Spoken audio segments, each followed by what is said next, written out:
عليكم ورحمة الله وبركاته. بسم الله الرحمن الرحيم. الحمد لله رب العالمين، والصلاة والسلام على المرسلين سيدنا ونبينا ومولانا محمد وعلى آله وصحبه أجمعين. Firstly, you may have seen that I'm not available on my other WhatsApp, and the reason is that the phone fell and the screen cracked. So even though messages could still come through, I couldn't see those messages. So therefore, if there are any questions or if any of you need to know anything with regards to the durus, then you can send me an email, because I have access on my wife's phone to email and to all the other apps. But with regards to WhatsApp, she has her own WhatsApp, and the WhatsApp on that phone was with that phone number. So currently, I don't have access to WhatsApp, but I have access to all the other apps. To firstly go through the Ibara, Ibn Hajar rahimahullah says, وإن لم يعرف التاريخ فلا يخلو إما أن يمكن ترجيح أحدهما على الآخر بوجه من وجوه الترجيح المتعلقة بالمتن أو بالإسناد أو لا، فإن أمكن الترجيح تعين المصير إليه، وإلا فلا، فصار ما ظاهره التعارض واقعا على هذا الترتيب: الجمع إن أمكن، فاعتبار الناسخ والمنسوخ، فالترجيح إن تعين، ثم التوقف عن العمل بأحد الحديثين، والتعبير بالتوقف أولى من التعبير بالتساقط، لأن خفاء ترجيح أحدهما على الآخر إنما هو بالنسبة للمعتبر في الحالة الراهنة، مع احتمال أن يظهر لغيره ما خفي عليه، والله أعلم. So we were doing the steps that if you find two seemingly contradictory narrations, then what you should do. So there are times when our minds cannot comprehend how to combine the two narrations, which apparently seem to contradict each other. Likewise, we are unaware which narration was first and which was second. So if we are unable to combine these two seemingly contradictory narrations, nor are we able to determine which is nasikh and which is mansukh, then Ibn Hajar rahmallah says that we will see if we can give preference to one narration over the other. And how do we do it? بِوَجْهٍ مِّن وُجُوهِ التَّرْجِيحِ. He's saying that we will look at one of the different over the other. So there are numerous different factors which can be a means of giving preference. Allama Hazmi rahmallah, he mentioned 50 different things which could be a reason to choose the one narration over the other. Allama Iraqi rahmallah doubled it and mentioned 100 different reasons or different ways to give preference to one narration over the other. So inshallah we'll discuss, or we'll go through them in Muqaddamah Ibn Salah. But if you want to check the 100 in a book which is linked to Nuzha, then you may check it in Qadā'ul Watr. It is there from page 922 to page 926. So to give a few examples, just so that you can get a brief insight and see what different things scholars would look at. And this here is not in a particular order, it's just some absolutely random. Sometimes they would look at the amount of narrators and give preference based on that. At other times, they would look at the memory and precision. So the one is narrating something and he has a better memory, and someone else is contradicting his narration with a weaker memory. So they would give preference based on the one who has a better memory. Then at times they would look at which student spent more time in the company of a sheikh. So you have two students narrating from one sheikh.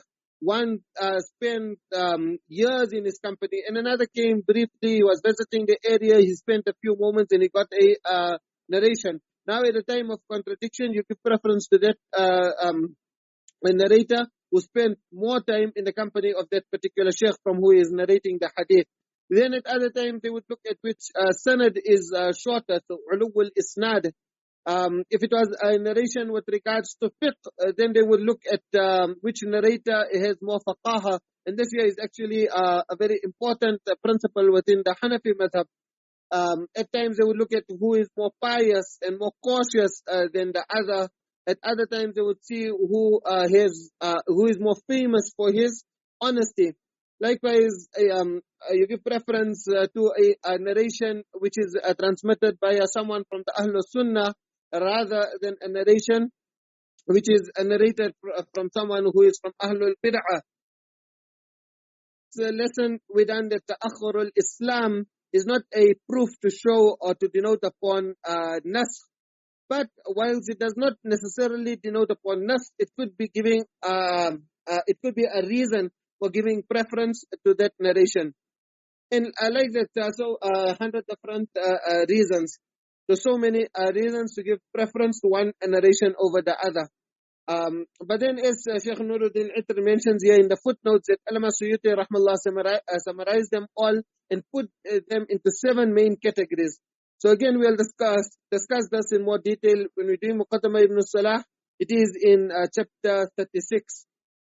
So we're so close to it, yet we're so far from it. The things, chapter 36, it looks like we'll reach there soon, but we'll see how Allah Ta'ala plans, inshallah, and when we will end up reaching that particular chapter. So for now, we go through the summary of these 7 points, or the 7 categories, which Al-Masuyuti Rahmallah has mentioned. So looking at how Sheikh Nuruddin Itr mentioned it here, and looking at how it's mentioned in Tahqiq al-Raghba. So just a summary of it. The first is الترجيح بحال الراوي كالحفظ والفقه وملازمة الشيوخ والسلامة من التدليس وغيرها.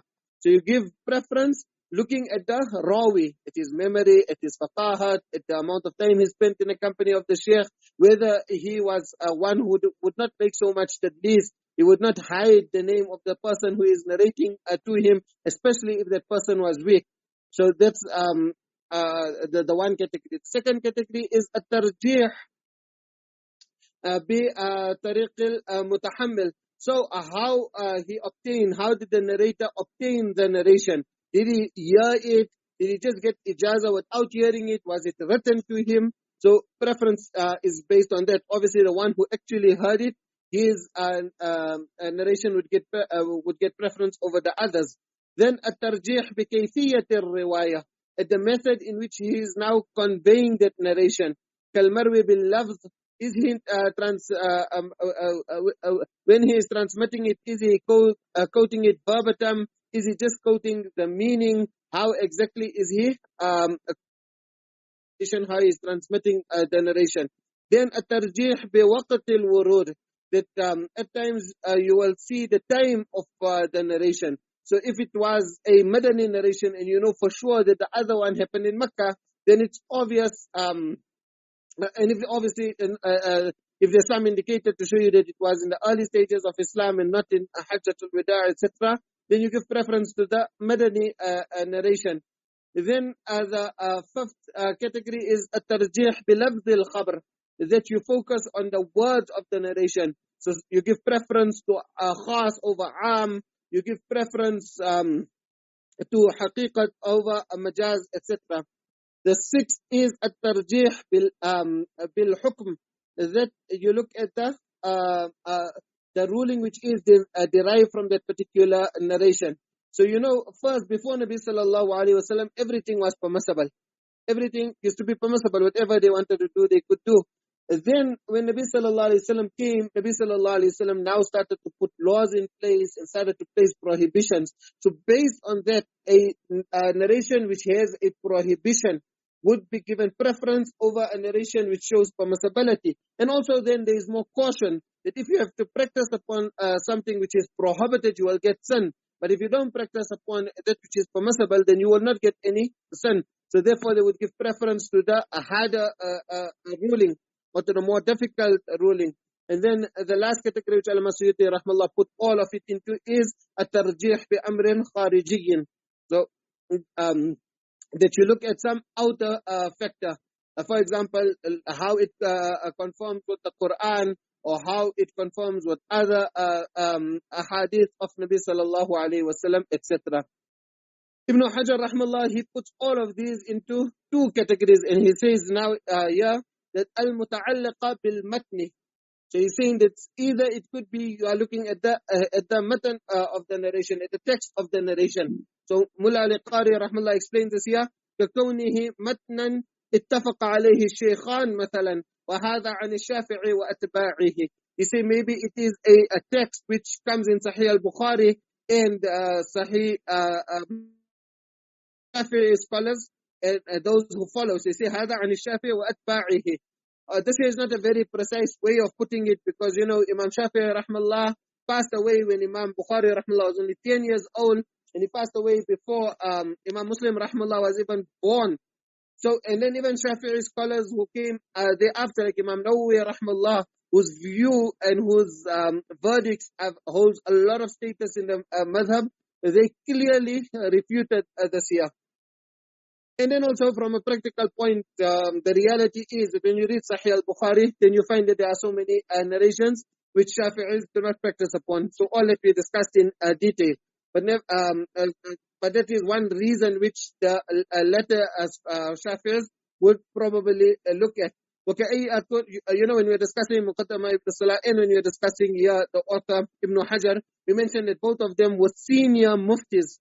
Not just muftis, they were senior and they had their following. So therefore they were senior Shafi'i scholars who looked at that.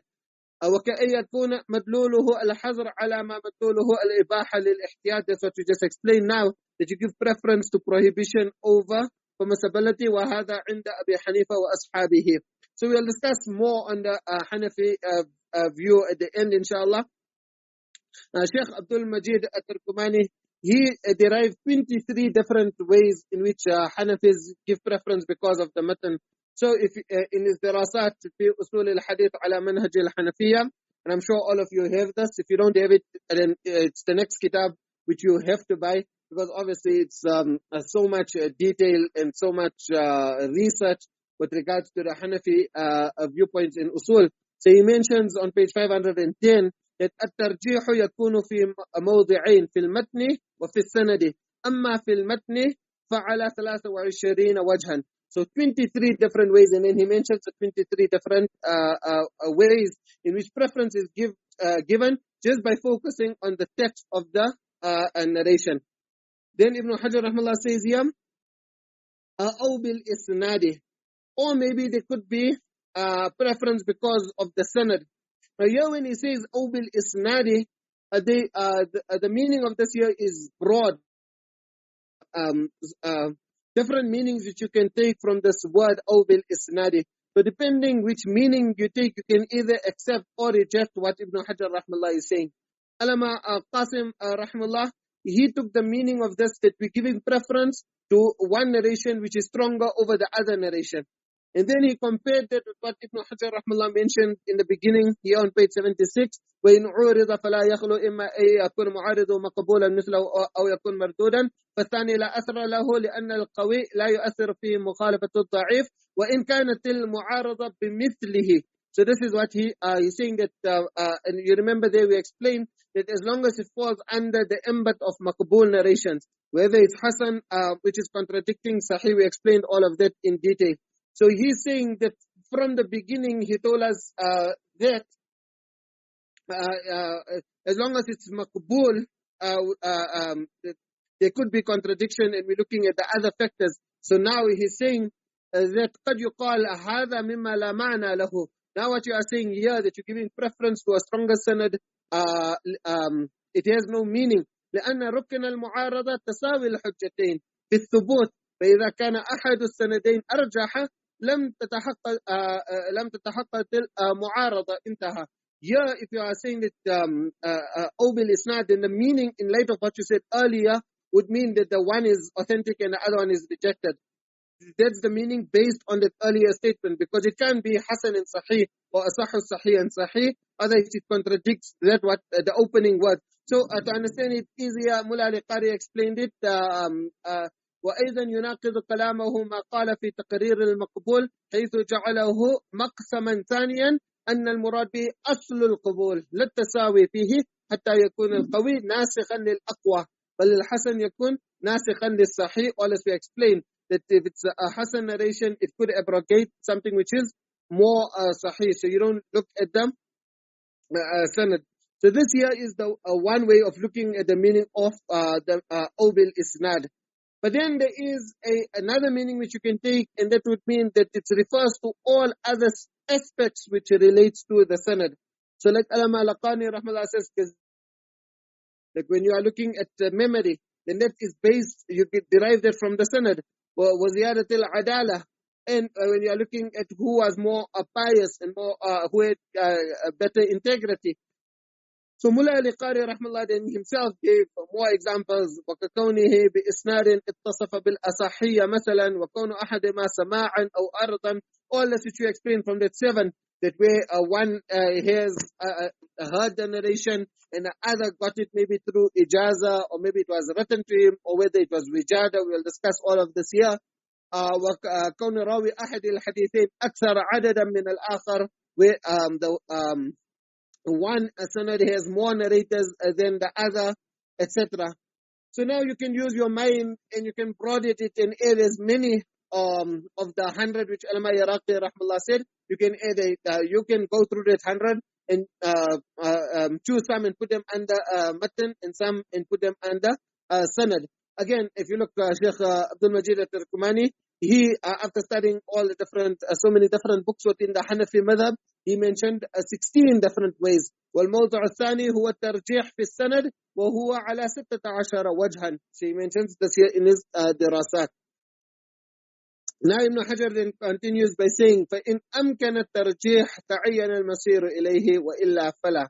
That after looking at it from all these different dimensions and doing this rigorous research and this thorough study, if you can give preference, then you will give preference and you will practice upon that one narration.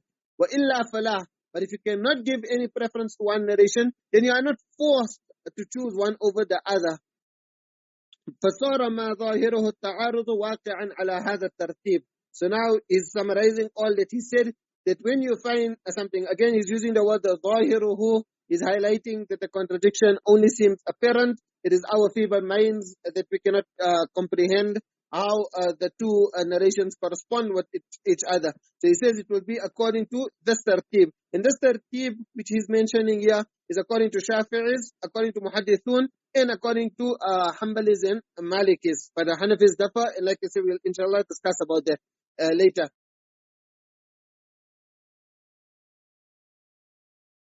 Contradictory narrations, you see if you can combine the two. If not, فَاعْتِبَارُ النَّاسِخ وَالْمَنْسُوخ, then you see if you can choose or if you can determine which is the latter one, so that can be the abrogator, وَالْمَنْسُوخ, and the other one can be regarded as abrogated. فَالتَّرْجِيحُ إِنْ تَعَيَّنَ. Ultimately, you then come to tarjīh, and through over 100 different ways, so many different ways, you see if you can choose the one over the other. If even then you do not come right, then ثُمَّ التَّوَقُّفْ عَنِ الْعَمَلِ بِأَحَدِ الْحَدِيثَيْنِ. He's saying, then you would make tawaqquf. So he's not saying that you would reject a narration. Rather, he's saying that you would make tawaqquf. You won't accept it and you won't reject it. Now this here does not mean that the Prophet ﷺ uttered words which will just be ignored and it won't be practiced upon. In Badai' al-Sanaya', it's mentioned there, وَلِأَنَّ تَبَدُّلَ الرَّأْيِ فِي مَعْنَى انْتِسَاخِ النَّصِّ وَذَا لَا يُجِبُ بُطْلَانَ الْعَمَلِ بِالْمَنْسُوخِ فِي زَمَانِ مَا قَبْلَ النَّصِّ. That it was practiced upon firstly in the time of Nabi sallallahu alaihi wasallam. Even mansukh narrations, they were practiced in the time of Nabi sallallahu alaihi wasallam before they became abrogated. So in the past, these narrations were practiced upon.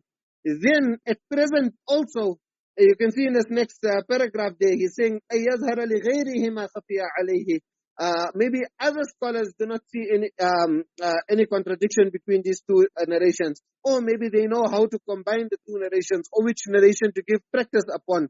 So maybe it is us, we do not understand, but others, they knew how to combine the two narrations or how to prefer one narration.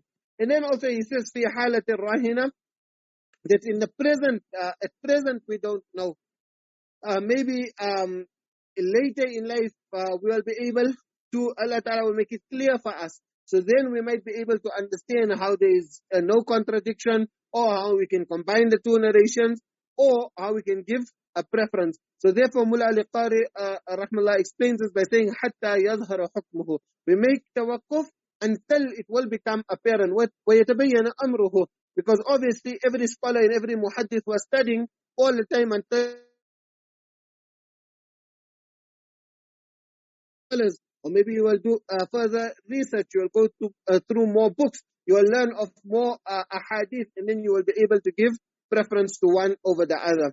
Now here, from a adabi point of view, Ibn Hajar rahmallah now says, وَالتَّعْبِيرُ بِالتَّوَقُّفِ أَوْلَى مِنَ التَّعْبِيرِ بِالتَّسَاقُطِ. So this here is having respect and using appropriate words for the ahadith of Nabi sallallahu alayhi wasallam. So you remember we explained of mardud. We're saying that you can't, it's better not to use the word mardud, although after a few lines, you can see there 3 lines later, Ibn Hajar says, ثُمَّ الْمَرْدُودُ. He again uses the word mardud. But nevertheless, here he's saying that in order, rather than saying tasaqut, because generally we commonly say إِذَا تَعَارَضَ تَسَاقَطَ. That when 2 narrations contradict, then tasaqata. So he's saying that instead of using this word tasaqut to say they fall away or that they are not practiced upon, etc., rather we say that we make tawaqquf. This here is just so that we can show more respect. لأن خفاء ترجيح أحدهما للآخر إنما هو بالنسبة للمعتبر. The mu'tabir means the one who is making all this research, the scholar. في الحالة الراهنة, so حالة الراهنة, as you said, it means the present moment, because you know when you were doing fiqh, that you done the whole chapter of rahan, where you pawn something by another person, and then you leave the item by that person. So this word is derived from there, that you are leaving it with him. You didn't leave it with him before, you're leaving it at the time of the debt until you pay him. And again, you are not going to be leaving it after. Once you finish paying, you're going to be taking that item back. So that's how rahina means the present moment. So at present, at this particular moment, it's not apparent for us. But maybe in the future, it might become apparent and we might be able to understand. So this is what we just explained. And this also shows the importance of following a madhab, that one person alone, irrespective of how great he was, in fact, even if he was a sahabi, is prone to error, prone to misunderstandings, and he's also possible that he's unable to reconcile. But when he combines it with the efforts of all others, then those other scholars, they would fill in those areas where this particular person fell short. So that's why Mullah al-Qari rahmallah cites the verse وَفَوْقَ كُلِّ ذِي عِلْمٍ عَلِيمٍ, and then Ibn Hajar rahmallah says Wallahu a'lam. So these are the steps which Ibn Hajar rahmallah mentioned, and these are like we said, the general steps which the other madhahib would follow. However, many Hanafis would differ with this approach, and hence Allama Qasim rahmallah, he objects and he says, so this here is in Al-Qawl al-Mubtakar, the statement, مقتضى النظر طلب التأريخ أولا لتنتفي المعارضة إن وجد. The words, the way of saying لتنتفي المعارضة إن وجد, we take it from Mullah Ali Qari's commentary, because when looking at here at our print, the Darul Farabi print, it comes here that is tantafiya. So it's is la tantafiya. So it's better rather to take it from Mullah Ali Qari's commentary. So it makes more sense. مقتضى النظر طلب التاريخ أولا لتنتفي المعارضة إن وجد. So and you'll understand from the explanation how it makes more sense. He's saying that rather you look first at the tarikh to see it, because once you establish it, once one is the nasikh, now you can almost say that there is mu'arada between the two. So Hanafis firstly would look at a whole lot of different factors to properly establish whether there is a contradiction or not. And this here is where we differ. From the very basis, we differ with the other madhahib. That they look at the narration on face value, and then they assume that apparently there seems to be contradiction. But Hanafis, they first take the narrations through a rigorous process. They first determine whether a particular narrator is making a mistake, or look at a whole lot of different factors, and then try to see whether there is mu'arada or not. So from here already, according to Hanafis, will be less from the very inception, because when putting it through this whole long process, we will say that there is no mu'arada, there is no apparent contradiction to begin with. Whereas other scholars, they would say, no, there is mu'arada, and they would, because they are not looking at it from different other dimensions. So therefore, here you can see that Hanafis would have much less contradictory reports according to what other madhahib would have. But then after it is established that there is really an apparent contradiction, then we look at the status. So again, remember that Hanafis, we create a distinction between mutawatir and mashhur and ahad. Now here for our purpose, we're not going to go through our mutawatir and mashhur. We only will look at ahad. But we also give preference based on that. That if it's a narration which is a mashhur and it's contradicted by something which is ahad, then we give preference to the mashhur narration. So until there, all the Hanafis have consensus and all the Hanafis agree on that.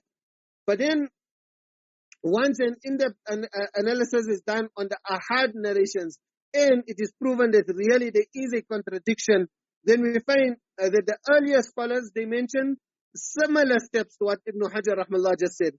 So we're saying similar steps, not exact steps. For example, in Sharh Ma'ani al-Athar, Imam Tahawi rahmallah is talking about standing and drinking water. So he says, he narrates Anas radiallahu anhu saying, Anna Nabiya sallallahu alayhi wasallam, Anas radiallahu anhu mentions that Nabi sallallahu alayhi wasallam drank water from a water bag which was hanging whilst he was standing. So thereafter Imam Tahawi rahmallah says, فَفِي هَذِهِ الْآثَارِ إِبَاحَةُ الشُّرْبِ قَائِمًا وأولى الأشياء بنا إذا روي حديثان عن رسول الله صلى الله عليه وسلم فاحتمل الاتفاق واحتمل التضاد أن نحملهما على الاتفاق لا على التضاد. That when there are two narrations, and we can by saying ittifaq, the same as jama', that we can combine the two, we can remove all kinds of contradiction, then that would be the better thing to do. So this is what Imam Tahawi rahmallah mentions. But the practice of Imam Tahawi rahmallah, which is very apparent from his books, and since he wrote uncontradictory, you know that he wrote Sharh Mushkil al-Athar, and even in Sharh Ma'ani al-Athar, it's all contradictory reports because he's showing up the contradictory madhahib. So therefore, it's very easy to scrutinize and to see his methodology. So we look that his practice was that he would also pay a lot of attention to the actions of Khairul Qurun, and he would use that as a means of proving a naskh. So many of you, if you've done Sharh Ma'ani al-Athar, it's a kitab in the syllabus, then you know that so many times he will mention that because of this view of Ibn Umar radiallahu anh, for example, this particular narration is mansukh. In that case, he's giving preference to naskh over jama'. So that's how his practice is, that so many times he's calling it naskh, he's calling it abrogated, and he's giving preference to it. And what's his reason for not combining the two is because of looking at the actions. So it can be said that although we will try to harmonize the two narrations, we will first see what the practice of the earlier scholars was. Now, based on this here, like we're saying, it was his practice. We find that his student, Isa bin Aban, he mentioned.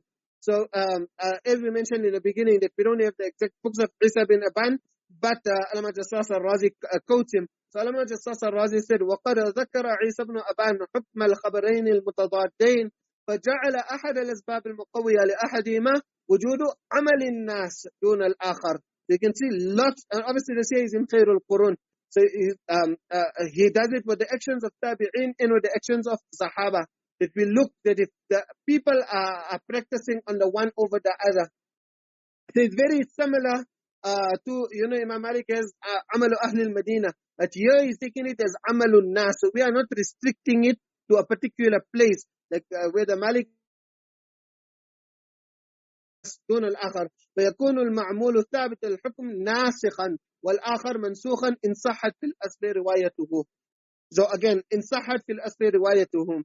And then he's saying that وإن اختلفوا صاغ الاجتهاد في تثبيت أحدهما وإن كان أحدهما متقدما على الآخر Now look, وَالنَّاسُ مُخْتَلِفُونَ فِي الْعَمَلِ بِهِمَا. So now you can see that people, you're finding one Sahabi or maybe few Sahaba practicing upon one of the narrations, and few are practicing upon the other. Then he's saying, فَإِنِ احْتَمَلَ الْمُوَافَقَ وَالْجَمْعُ بَيْنَهُمَا اسْتَعْمَلَ الْإِجْتِهَادِ. So you can see how he's saying it, that if there's, maybe you only have proof of how some Sahaba practice, and we don't even know of how others practice.